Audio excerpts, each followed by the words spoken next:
It's me, Future Enemy Select here. Okay, the reason why I'm here is because I was supposed to edit this gameplay of One Piece World Seeker, but the file got corrupted and whatnot.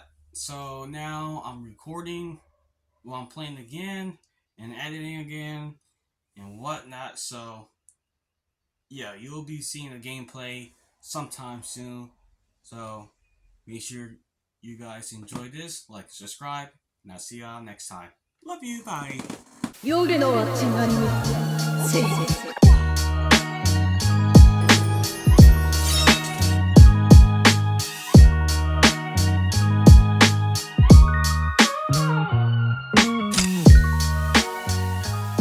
Okay, so peep game, right? You see the title.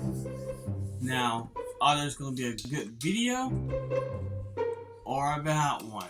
What's up, YouTube? It's your boy Anime Select. Like I said, you see the title. Kratos versus Asura from God of War and Asura Ralph. Now, I heard a lot about. Let me get it. I heard a lot about Asura, but not so much of it. I don't know anything about him. To be honest, I do got the game though. I just never played it. But if you want me to see it, let me know in the comments below.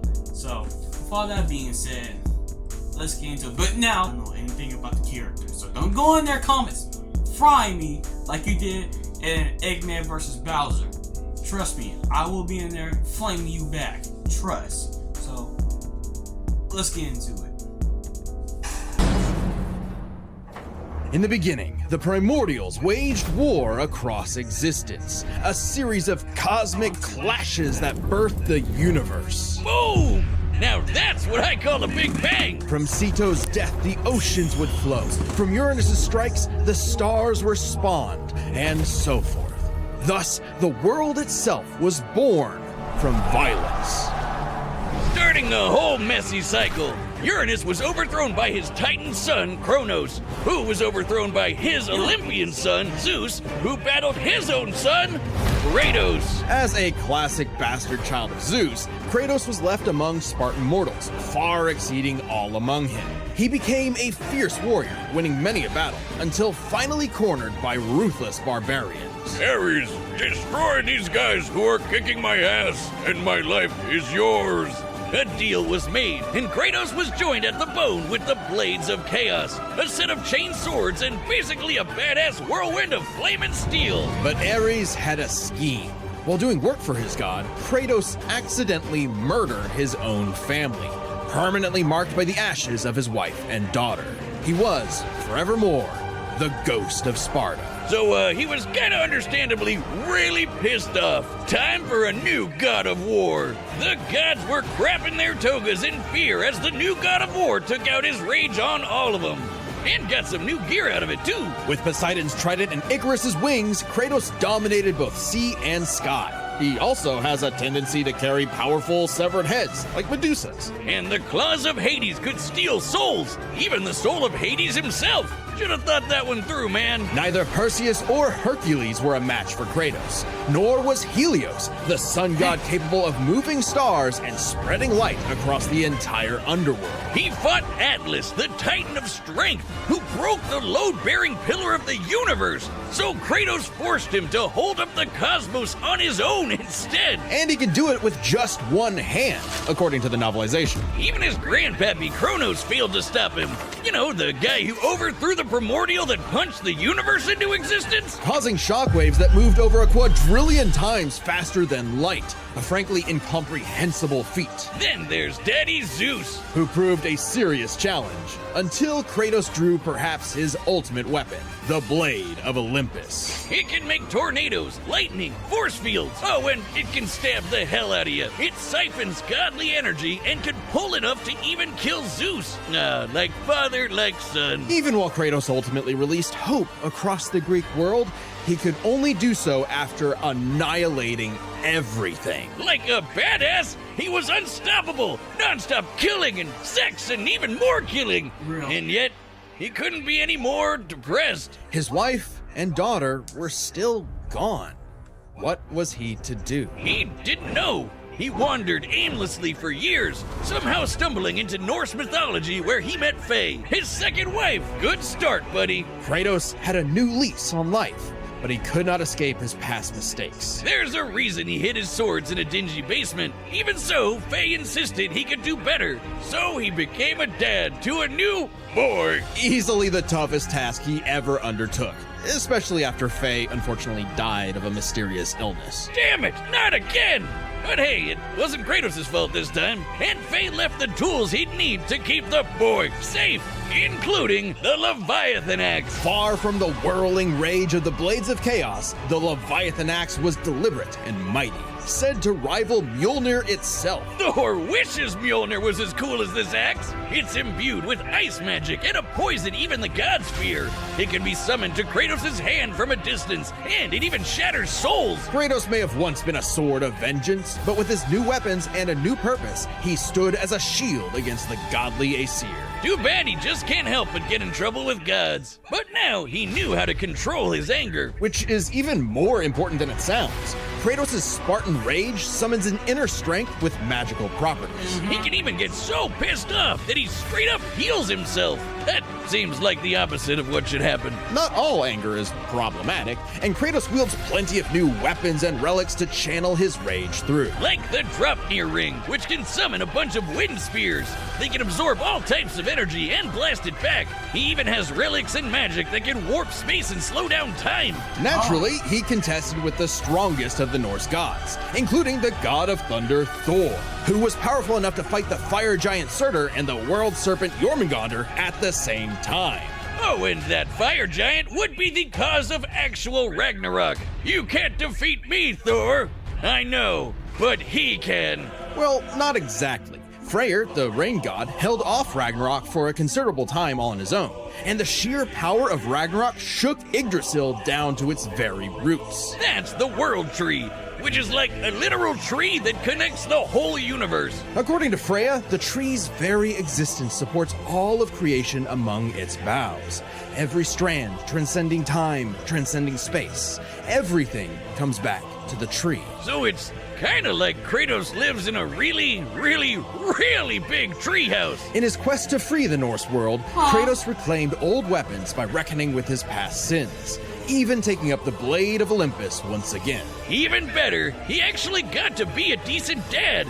And now the boy is a man and also a bear. Kratos made a lifetime of mistakes, but this future would be different. He'd be more than he was in the past, not just a god of war, but a leader, a father, and a defender. A god of hope. This battle is sponsored by Robin Hood Gold. With Robin Hood Gold, you can now enjoy your annual skip. Thunder of Humanity against the coming up to get in his way. Naraka after 12,000 Long ago, a demigod fell from the heavens, only to rise from the depths of Naraka after 12,000 years. 12,000? 12,000 years, he's free to punch everything dumb enough to get in his way. He was the demigod of wrath, Asura. Alongside seven other demigod generals, Asura served as defender of humanity against the impure Goma, dark spirit monsters infesting the world. And the demigods battled the Goma by wielding a mystic energy formed from human prayer, mantra. By advancing technology with mantra, the Guardian Generals became essentially hyper-powerful mystic cyborgs. They could each harness mantra through a different emotional affinity. For August, it was greed. For Yasha, it was melancholy. I'll give you one chance to guess what Asura's is. By tapping into his wrath, Asura can take many forms for battle, like the six-armed Vajra, a state powerful enough to subdue the embodiment of the planet's will and the source of the Goma, Vlitra. But he wasn't angry enough to put Goma Vlitra down for good. At least not yet. Of course, since he's literally powered by wrath, no enemy of Asura's would be stupid enough to do something that would make him even more mad, right? Real. Right? Funny you should say that. God damn it. First off, Asura is not some one-dimensional anger machine. In myth, the Asuras were powerful and aggressive beings, sure, but not inherently evil, just like Asura himself. He's a warrior, but also a husband with a daughter. Mithra, And Mithra has the unique power to supercharge mantra energy. which gave Asura's prideful commander, Deus, an idea. If he could weaponize Mithra, literally wiring her up to a super weapon, the Guardian Generals could maybe finally end Goma Vlitra for good. Well, obviously, Asura wasn't gonna go along with that. So Deus framed Asura for killing the Emperor, murdered his wife, kidnapped Mithra, and then just straight up killed him. What a dick. But true to his nature, Asura was literally too angry to die. Dang. So long as a single part of his body remains and can possess mantra, he can climb back out of Naraka, a sort of limbo underworld between life and death. Thanks to some coaxing from a strange golden spider, he did just that, with an all-new purpose in mind. Make the gods pay! Oh yeah, they're calling themselves gods now. Turns out they're all assholes who started sacrificing thousands of innocent people to try to power up.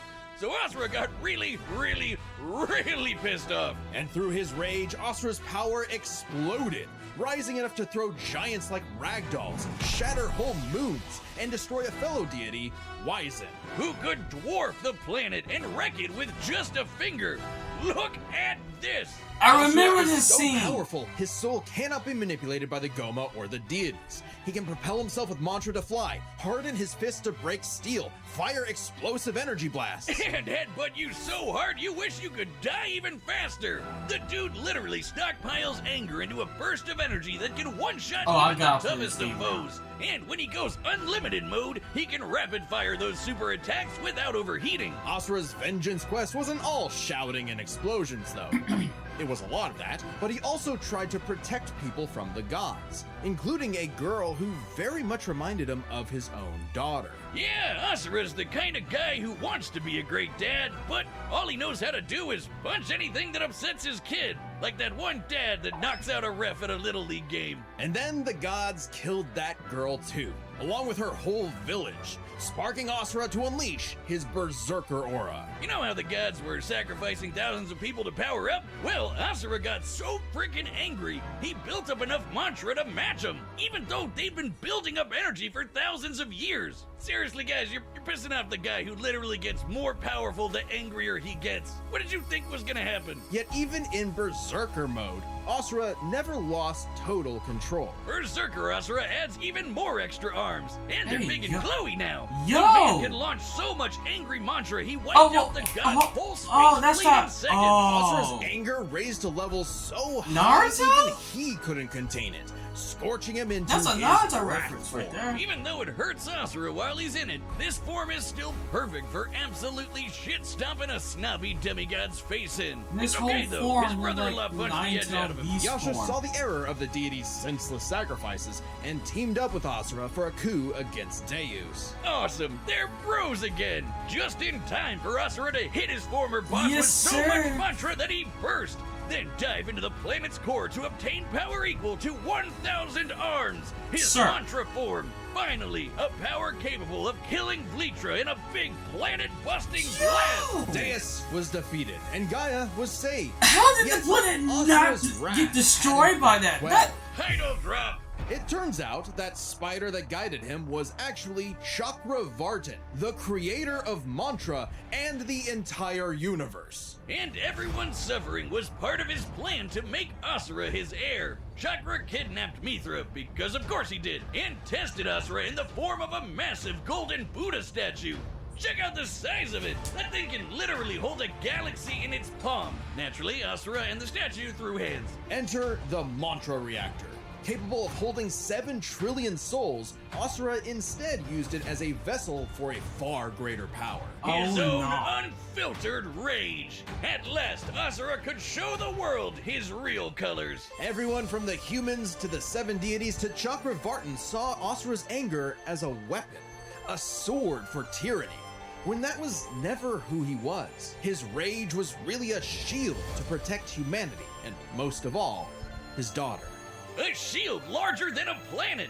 Unbound by his past limits, Asura's ultimate destructor form effortlessly punched through asteroids larger than nebulas, dodged planet-sized lasers moving 2 quadrillion times faster than light, and obliterated whole stars! Chakravartin was understandably impressed and offered Asura a chance to take his place. Asura smiled at the offer and extended his arm. Right into Chakra's face, as if he was gonna let some god trample over more worlds. Instead, he literally beat the QTEs out of God, obliterating him and his plans in a cosmic explosion. But with Chakravartin dead, so was the concept of mantra itself. Those who depended on it could not survive, including Asura. Hey, as long as Mithra was fine, it was worth it. Besides, he'll reincarnate millions of years later, still kicking ass, ready to smack a random thug, a meteor, or Ryu, right in the balls. It's interesting. What? Despite the dangers of A uncontrolled collab anger, with Street Fighter? Asura's wrath gave him the power to save everything. All because of What just Street one Fighter thing. Some bastard made his daughter cry, Which one? so Street they Fighter had 4? to pay. Now that's a god I can get behind. Yo, he's This battle is crazy. sponsored by Prize Picks. The best We don't care about the sponsor. Okay.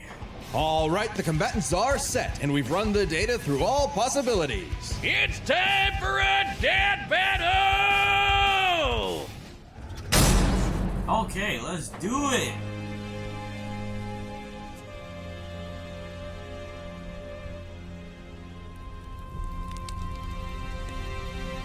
One.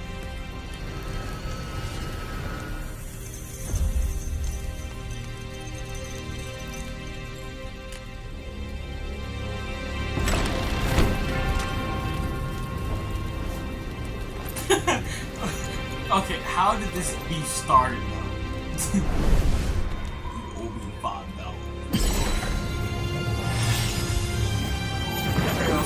Kratos owes also $15. Or something like that, I don't know.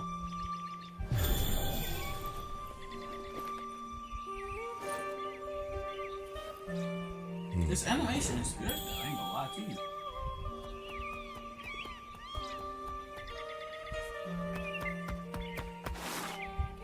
It's true then. The god of war is on Gaia. But not for long.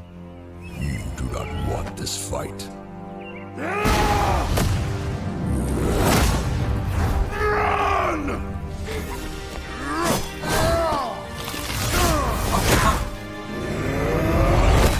What purpose is fighting? Like, what's the reason to?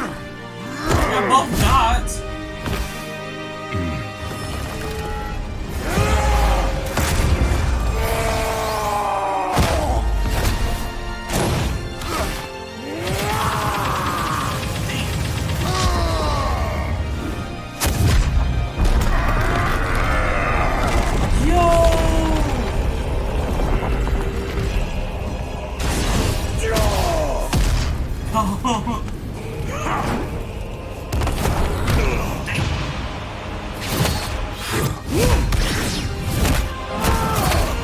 God, he can fly. Kratos can't fly. You let your wrath consume you. I have been down that road before. Shut up! Very well.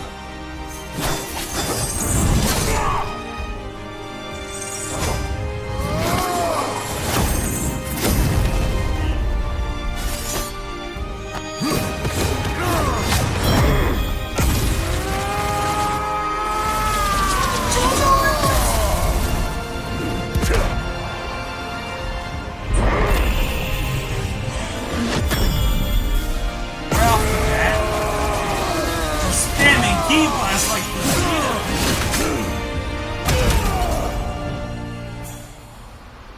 Bro. Kratos not even trying for real.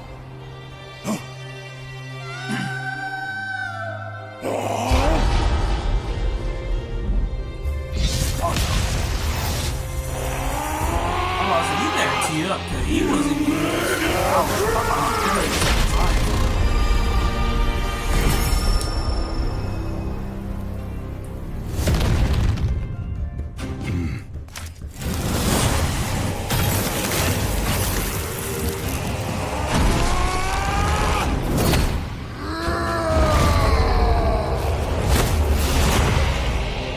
This is not my end!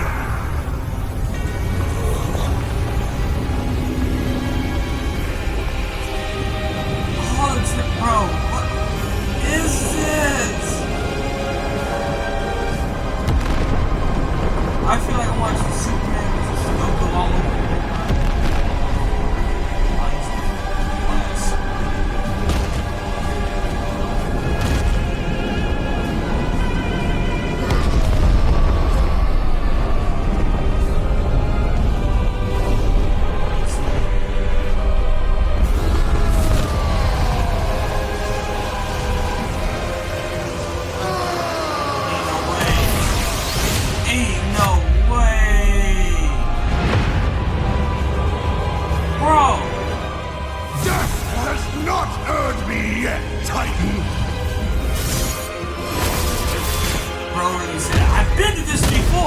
I'm not new to this. I'm true to this. But you deserve a worthy end. That's an old Kratos talk.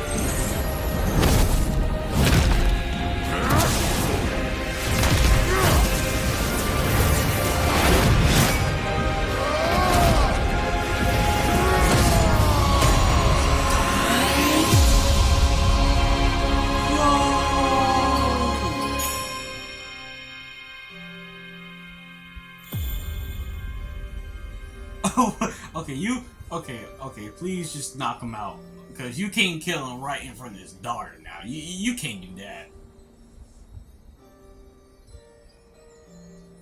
You are a monster no longer. Okay, he said okay. I never was.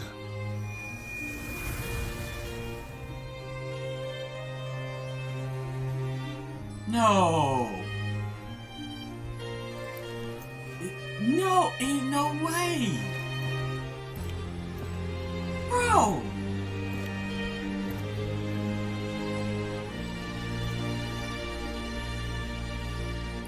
Run in front of this kid.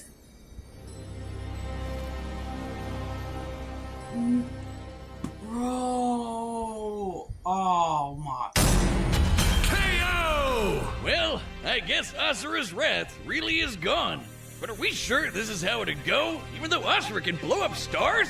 Asura had some amazing displays of apocalyptic destruction, but the full scope of their speed, experience, versatility, and power sheds a surprising light. At first glance, speed seems like a shoo-in for Asura. Kratos is quick, but he never dodged a universe-crossing laser. That doesn't mean he couldn't. Remember, as usual, we look at these characters at their peak, free from gameplay restrictions. Yeah, we're looking at everything in canon, and Kratos fought and killed Helios, the sun god. From the moment he's introduced, Helios is emphasized to be immensely powerful. Without Helios, darkness would shroud everything. His light was fast enough to illuminate the entire underworld while Kratos sailed through it, taking a few hours at most. So, kinda hard to quantify, but that's consistent with the shockwaves the primordials caused that spawned the universe. Arguments could be made for which is faster, the primordial shockwaves or Chakravartin's intergalactic lasers. Since it's so close, it's safest to assume their speeds are generally even. But what does speed matter if you don't know how to use it?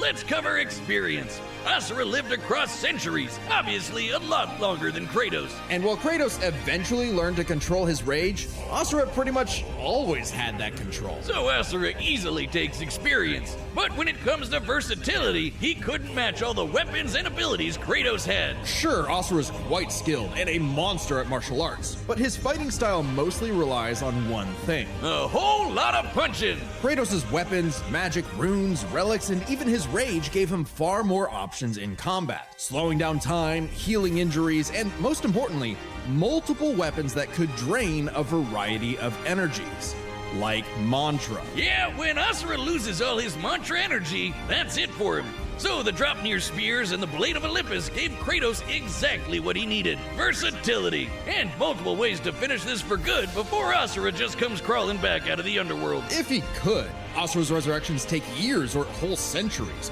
days at best. But all this assumes Kratos could match Asura's crazy strength. All roads lead to power, which should go to Asura, right? Look at what he can do! If this came down to who made the bigger kaboom, he'd kick Kratos' ass in 2 seconds. But a closer examination of their feats reveals the truth. At his peak, Asura overpowered Chakravartin, annihilating that cosmic golden god. By measuring the dimensions of Chakravartin's body and scaling it up to match the size of this galaxy-eclipsing statue, we can determine its volume. Add in the density of gold, for good measure assuming the form is solid throughout, and its mass far exceeds not just our galaxy, but our entire observable universe. Destroying that big golden god would need energy on par with obliterating our universe 91,000 times. Extremely impressive and unfathomable. However, the same idea applies to Ragnarok shaking the roots of Yggdrasil. Ragnarok is obviously a bit of a different beast than Kratos, but what really matters is what Freyr did. Right, Freyr, a god comparable to Kratos, held back Ragnarok's power for a significant time. So Kratos should be capable of the same level of power, or even more. Using an official map and knowing the world tree's branches encompass all of existence, we can measure its size and volume. And we know this map is accurate because it shows these two realms conjoined, which we see in game. Even if we assume the Tree of the Realms is only 1% solid, a significant lowball that Kratos should easily scale above, shaking such an incomprehensibly large structure would require enough force to destroy our universe's mass energy 9 million times over. That's almost 100 times greater than Chakravartin's destruction. And this isn't some one-off outlier. I mean, a realm-shattering supergiant doesn't sound too different from the other Titans and Olympians Kratos defeated. That's the thing, isn't it? It's easy to think that we never see Kratos do anything that matches Asura, but we do. Helios' speed matches Chakravartin, and Kratos outsped him. Atlas is strong enough to lift all of reality, and Kratos overpowered him. Kronos defeated the creator of the universe in a one-on-one fight, same as Asura, and Kratos killed Kronos. Add in the clear numerical comparison of Chakravartin, Ragnarok, and Yggdrasil, and Kratos takes the edge in power. But hey, Capcom, if you give us Asura's Wrath 2, we'll try this again. That'd be pretty awesome. Asura's The Sun Rises. The god of wrath was Kratos. The winner is Kratos. But what if? Alternative ending?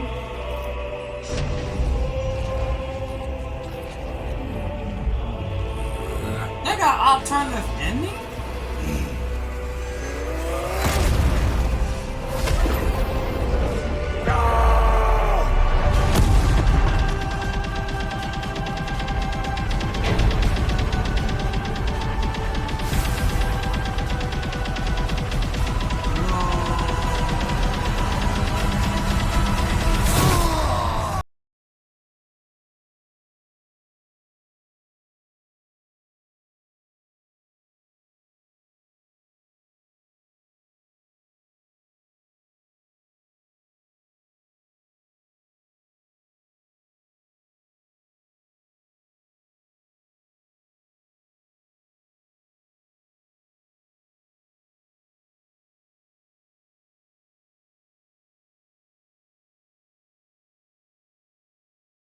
Concludes my pitch for Asura's Wrath 2. The end.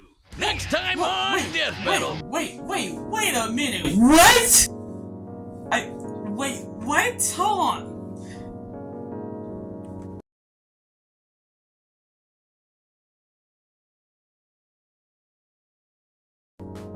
Huh? My brain ain't breathing. Wait, so you're telling me a punch? Asura throw his most strongest punch at Kratos to the face, even so hard where he just died. Nigga, what? What? That doesn't make any sense at all, man. But that's the end of the video. You already know what it is. Make sure you like and subscribe and comment down if this fight was epic or not. If it was, put a 7. Well, if it was, put 11. If it's not, put a 7. And whatnot. With all that being said, I'm Anime Select, and I'll see y'all next time.